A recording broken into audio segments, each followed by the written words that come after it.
Good evening, everyone, and welcome to the Brian Crombie Radio. Well, Brad Bradford is a city councillor in Toronto who ran for mayor, who's, I think, a really vocal critic of some of our housing policies. He's a frequent poster on social media and in media about what he thinks needs to get done. So I wanted to reach out to him to find out why he thinks we got into this situation and what he thinks both city governments, provincial governments, national governments need to do to get us out of this current housing crisis. Councillor Bradford, welcome to the show, sir. Great to be with you, Brian. My pleasure. My honor, because I read on a very frequent basis what you write, and I really quite am intrigued by it. So, what do you think we need to do? Well, I think we have to start off with a recognition of the problem. Everybody talks about the housing crisis, the affordability crisis. These mean different things to different people. I think it's so important that Canadian municipalities, certainly in Toronto, Mississauga, the entire GTA, remains a place where there are housing options that people can afford. And particularly folks who are doing frontline work, contributing to our economy, trying to raise a family, contributing to our tax base. Those folks need to find a pathway to decent and dignified housing. And the risk right now is you look at the Board of Trade's most recent numbers, 50,000 people left the city of Toronto last year in a flight for affordability, heading out into the GTA, interprovincial migration, and in fact, even international migration pulling south towards the US. And the risk for cities like Toronto and Mississauga, of course, is that if there are not housing options that people can afford, those folks who are contributing to our economy, growing our GDP, are leaving. And we end up with cities that look like different parts of the US where you have a concentration of wealth, global elite wealth, and a concentration of poverty and a hollowed out core. And so I think it all goes back to supply. And that is the key takeaway. Our supply has been so restricted for so many years. And, I'll focus on the Toronto context, but really post-amalgamation for 20 years, we've tried to designate where growth is going to go at our centers. We've stood up policies around our avenues that anticipated more mid-rise options. They were so arduous and difficult to navigate and expensive to build that, nobody built them. And then we took huge swaths of our neighborhoods, single detached ground oriented housing, and said those are off limits to construction. Those are off limits to any sort of gentle density. And as a result, we got, really tall towers and ground-oriented housing, nothing in between. And I don't think that that's a very desirable outcome for big metropolitan areas like Toronto either. So we need to unleash more supply. We need to streamline the process. We need to make it faster and more financially viable to get shovels in the ground. And we can talk about the specifics. There's a whole bunch of different things that I'm working on to do that. But that would be the problem in a couple sentences. I heard the statistic that 80% of the density built in Toronto has been built in high towers in the last couple of years and within a mile of either Union Station or another major transit, not station, but intersection. Is that the right strategy? It's part of the strategy, and we know that where we're investing billions of dollars of public funds in higher order transportation, like subways and LRTs, you want to concentrate density, both housing and jobs at those intersections. But Toronto is also a city of neighborhoods. It's 640 square kilometers. And I think if you go back to our zoning bylaw, and we probably don't want to get too into the weeds, but for a long time here in the city, the only thing that you could build was a single detached house. And that's where I talk about more housing options for more people in more neighborhoods. We all, have looked at other cities around the world. Maybe folks have traveled to New York, Boston, Montreal. You talk about the brownstones, those walk-up apartment neighborhoods, what I call gentle density, where you've got those duplexes, triplexes, quads that really add a lot to a neighborhood and provide more housing options. And again, when we have more supply, that helps soften pricing, more competitive for tenants to get in there and find a place to live. And it also opens up new neighborhoods that have largely been off limits for people as a result of our exclusionary zoning policies. So in Toronto, when I was the chair of planning and housing, we started pulling back some of those policies. We ended exclusionary zoning. We made it as of right so that you could build multiplex and some of these walk-up ground-oriented housing. And I suspect, I really view it as setting the table, Brian, for when market conditions improve, as we see interest rates start to come down, as labor rates are more competitive for trades, and as construction costs stabilize. We want to set the table so that we can unleash that supply on the other side of some of the challenges that are, holding back markets across the country right now. CMHC and StatsCan did a survey and found that the approval time, the length of time it takes to actually get approval, was worst in Canada of the G7. And in Canada, Toronto, Victoria, and Vancouver were the worst, slowest of those cities. Is bureaucracy, red tape, the time it takes to get approvals, where it often takes 2 to 3 times as long to get the approval as it does to actually build the building, part of the problem. It's a massive part of the problem. Everybody's heard the expression time is money. And when you're tying up land and, spending all that money up front on soft costs and consultants to get something through the approval cycle, you're paying interest on that money. And it's no secret that it's been expensive to lend and acquire capital right now to finance these projects. So the city of Toronto had the unenviable statistic and award of having some of the slowest municipal approval timelines on the continent. And all of that ultimately gets passed on to consumers, whether we're talking about apartments, purpose-built rental, whether we're talking about condos or any form of housing, the end user ends up paying that. So and how do you change it? Well, we've had some help from the province, to be honest, with some of the changes that have not always been super successful in their implementation, but the idea and the spirit of what they're trying to do, which is effectively introduce the shot clock on some of these applications, bringing in timelines that stipulate, 120 days, 180 days for some of these approvals, much more realistic than the 3+ years to take something through an official plan amendment. There were unintended consequences with how some of that stuff was rolled out. It stipulated that we had to reach a decision. Well, it's also not helpful if the decision is just a default refusal. And while that satisfied the intent of the provincial legislation, I don't think it actually accomplished the objective, which was, of course, to how do we get to yes faster.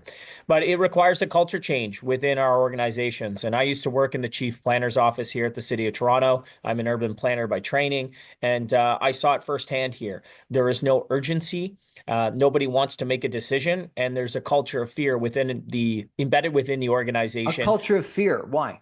Well, I think ultimately historically, we've had politicians who are rewarded at the ballot box for saying no, for standing up and raging against the machine, rallying against the development and saying no to new neighbors on a go-forward basis. And I think the calculation was always, the people who don't live here yet can't vote for you.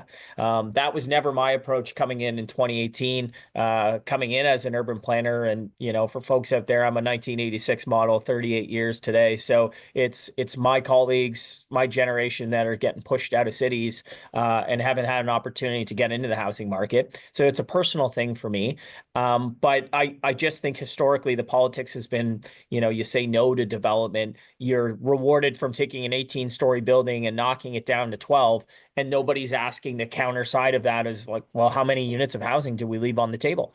So that's, as a result, when you're a bureaucrat and you have that sort of political pressure from councillors that don't want to lead on this, in fact, want to say no, I think often in these organizations, the easiest thing to do is to do nothing at all, follow a status quo approach, and just, pass the buck, kick the can down the road, whatever analogy you want to make, but you're not rewarded for making a decision. You're not rewarded for driving things forward. And that is something that exists in an organization like the City of Toronto, is something that we have to change.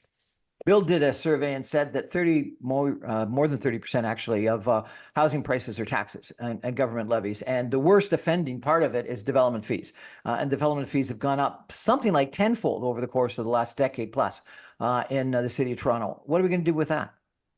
It's a huge problem. Nobody makes more money on housing than the government. And everybody likes to beat up on developers and the folks who actually build the housing that, we all live in. And yet the bank is not going to finance a project if there's not a return. And so we want projects to be economically viable. We want to recognize that politicians can't go around there and beat the chest about affordability crisis without also acknowledging the fact that, you know, they can be as much of a third of the cost of a unit of housing. And so we need to recognize that the fees are out of control. Here in the city of Toronto, they've gone up 42% over the past 2 years. And you're right, nearly 1,200% over the past 12 years. And again, it all gets passed. 100%. Yeah, over the past 12 years. And so, you know, that's not sustainable. And we're seeing that breaking point right now. And I think the thing to remember is development charges, which we are allowed and afforded to collect through provincial legislation, but municipalities, and Toronto would be the worst offender, have added to what qualifies as a eligible expense under development charges. So right now, your DCs, which are supposed to go to pay for core infrastructure, the water, the sewer, the sidewalks, the roads associated with the new development. And it's this age-old idea of growth pays for growth. And I think on the surface, everybody accepts that. But what we've done is started adding a whole bunch of other things that didn't used to qualify under DCs into that bucket. So you now have development charges that are paying for studies and research on development charges. And that was certainly never the intent of DCs when they were originally conceived. And I think we even need to challenge the assumption that all new growth pays for growth, because that's not sustainable, and it's a disproportionate burden on new home buyers, younger generations, seniors, folks on a fixed income. I'll give you an example. In my community, Maine and Danforth, we need a new community center. The city, in its infinite wisdom, built a community center on leased land 30 or 40 years ago, long before my time, but that lease is up. We're also having a tremendous amount of new growth coming to that intersection, which is right where I live, because you've got the GO line, you've got the subway, and you've got the Gerrard streetcar. So that's exactly where we want to direct growth. And there's going to be a bunch of new development, but that new development ought not to bear the entire cost or the brunt of a community center that everybody in the area is going to benefit from.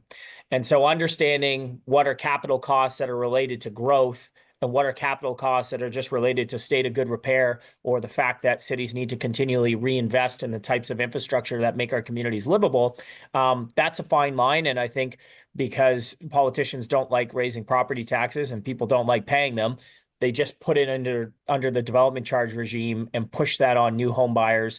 You know, we have a double municipal land transfer tax here in the city of Toronto, which is the equivalent of 12 to 13 years of property tax up front as well.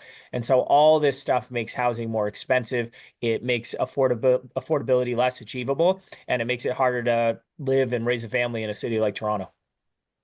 We have a double land transfer tax that's the equivalent of 12 to 13 years of property tax up front. We have taxation on housing that's above 30%. You said 33%. And it's more going to government and earlier than to any other party. You know, developers make between 10 and 20%, but that's after everything else is done and paid, and they can actually finally declare a profit. Our timelines are the slowest in North America. Are people listening to you, sir? Well, I think we're making some progress, albeit not as fast as we ought to. And, you know, I just get frustrated with all the half measures that often come forward from different administrations. And we're seeing that here with Mayor Chow. Right now, I had moved a motion last spring directing staff to look at incentive-based relief for the construction of purpose-built rental. From a policy perspective, all of us agree that, you know, we need to see more purpose-built rental. That's an important part of the housing continuum. And in Canadian cities, for a variety of reasons, we haven't seen that for 30, 40 years. And those projects are financed a little bit different. It takes 10 to 15 years payback, you know, from a developer perspective, and it's different than condo. So when you have all of these fees up front, like development charges, parkland dedication, and other fees, it puts those projects underwater. They're not financially viable, and so nobody moves forward with them. I asked staff to come up with an approach for incentives, and what they came back with was the most meek and most mild proposal, coupled in with requirements for affordable housing. That effectively means these projects aren't going to move forward because, again, nobody is going to build it if it's not financially viable, and if it's not financially viable, you can't even get it financed in the first place. So I always say, you know, what is 20 or 30% of zero when we start talking about affordable housing requirements? And of course, the answer is zero. If the project doesn't move forward, we don't achieve any of those housing goals. So the point is, for all of the hype around, the sort of 7,000 or 20,000 new units of purpose-built rental that Mayor Chow's policy is intended to unlock, it's going to be a fraction of that, because the majority of those units will require $8.3 billion of subsidy from other levels of government. So just add it to the wish list of things that we go cap in hand to other levels of government for. And this program will only work if you have stacked it with other programs from the federal government, like the apartment loan construction financing program, which provides low-cost financing to people who are building apartments. But that program is at capacity and oversubscribed, and it's not getting any bigger. So, it will work for a handful of people, and that's why this is a positive step forward. I think basically it's a recognition for the first time from this government that our fees and the costs are a huge part of the problem, but it is so wholly inadequate from what we would actually need to see in terms of an incentive base to have those shovels hit the ground and take the 20 to 30,000 approvals that we have for apartments and get them off the sideline and get those shovels in the ground. Half measures that won't produce any housing is nothing for people to get excited about. At the same time as we got this issue, I understand there's tens of thousands of condos that either are not sold or are slated to be completed this year. Some estimates have 30,000 condos by the end of this year gone unoccupied. How do I square those two things? Well, it's no secret that access to capital and financing has been really expensive right now. And you have, sellers that are reluctant to move off the prices that they saw a few years ago. And you also have people who feel like the market should have softened because of this supply that you're talking about, and prices should have come down. So there's a bit of a standoff. I think the reality is interest rates do seem to continually come down, and we're getting more data from this month. I think actually came out today that there's more transactions. But what I will say is the bigger concern here is the lack of housing starts. Let's say we have 25,000 units available today in the marketplace here in the city of Toronto for sale. Those will be absorbed over the next 12 to 18 months. It's a longer absorption rate than we've seen in recent years, but those will be absorbed. The bigger problem for everyone and for all of your listeners to understand is construction starts are down 81% over this time last year. And so while there are these surplus 25,000 units that exist that will be taken up over the next 12 to 18 months, every crane that you're seeing right now is an approval and a project that lined up its construction financing years ago. We have nothing new starting. So cast your gaze down the road 24, 36 months. By the time we get to 2026, 2027, there will have been no new projects coming through because we effectively took 2 or 3 years off of building. And you want to talk about a housing crisis when we get to 2026, 2027, you will see the ramifications of taking a 2 to 3 year holiday from building as supply completely collapses, prices as a result go through the roof, and we hit this housing cliff. And I think that's something that ought to concern all policymakers right now and folks in the building industry. And, people are talking about it, but I don't think it's probably understood. That is a big concern over the next 24 to 36 months. We're chatting with Councillor Bradford of Toronto right now about the housing crisis in the Greater Toronto Area, the Greater Golden Horseshoe. We're going to take a quick break and come back with Councillor Bradford. I'm going to ask him, what's this going to lead to? Because I think it's a big issue. Stay with us, everyone. Back in 2 minutes.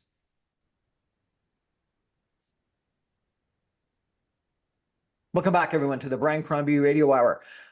Councillor Bradford of Toronto is our guest tonight. We're talking about housing. Councillor, you've laid out a whole bunch of issues. And frankly, it sounds like governments, both the City of Toronto government and other governments, aren't doing enough about this.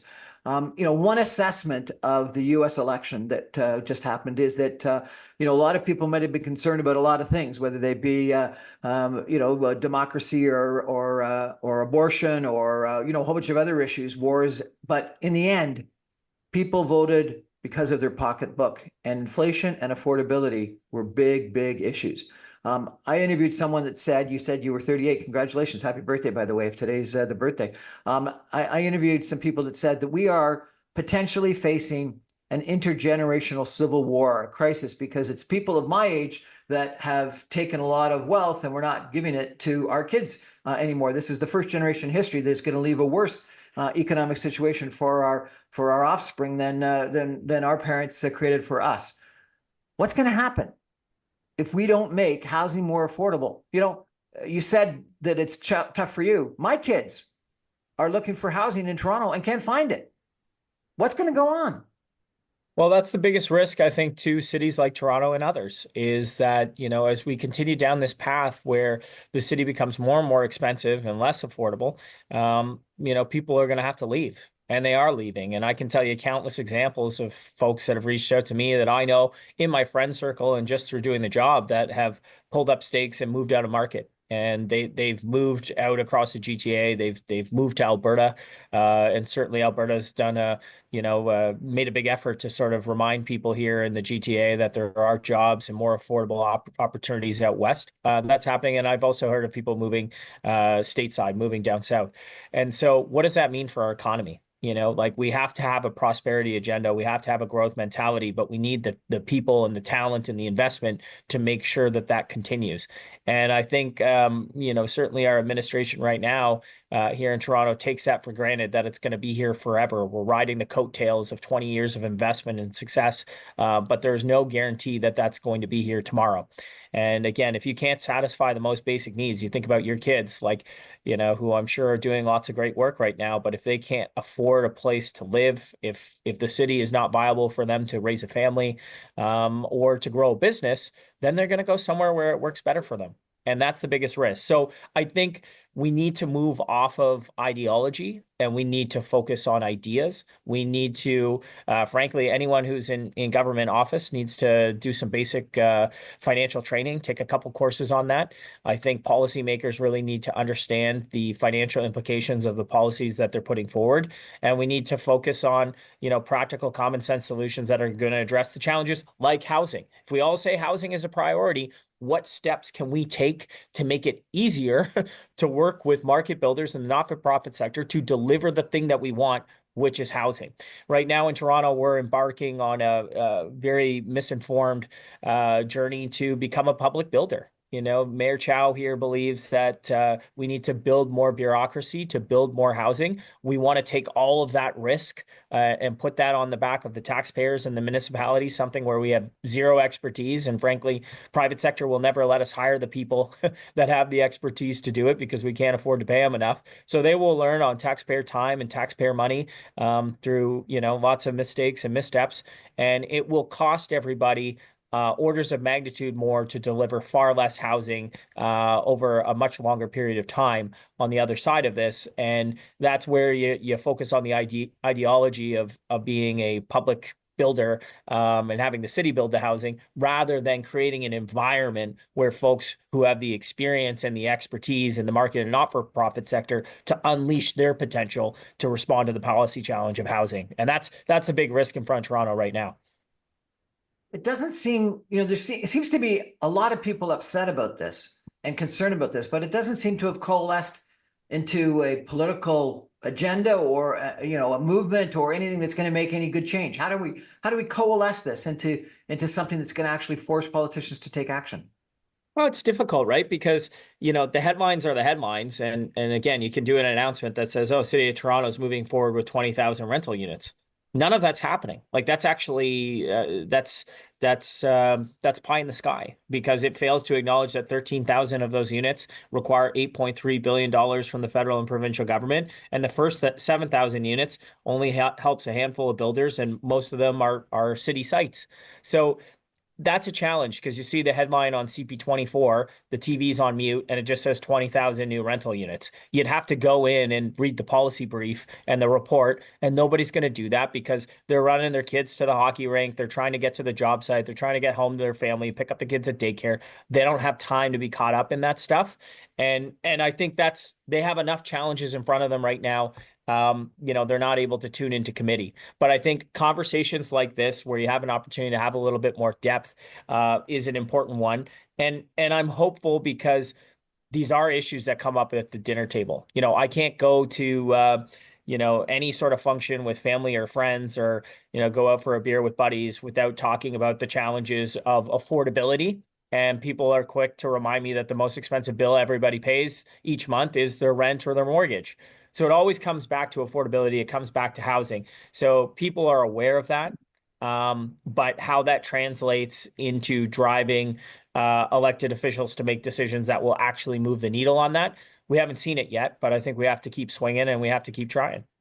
Councillor Brad Bradford, thanks so much for joining us and really telling us a little bit about this problem, some of the challenges we've got in Toronto. I just came back last week from a trip to Texas and to Florida, and I saw some governments that were actually making very positive change. So we're going to take a break and come back, and I'm going to go through some of the examples I've seen of other places that have actually done what Councillor Bradford says needs to get done. May not be applicable in Toronto, maybe, but I think we need to look at some solutions. Councillor Bradford, happy birthday. Thanks very much, Brian. Stay with us, everyone. Back in 2 minutes.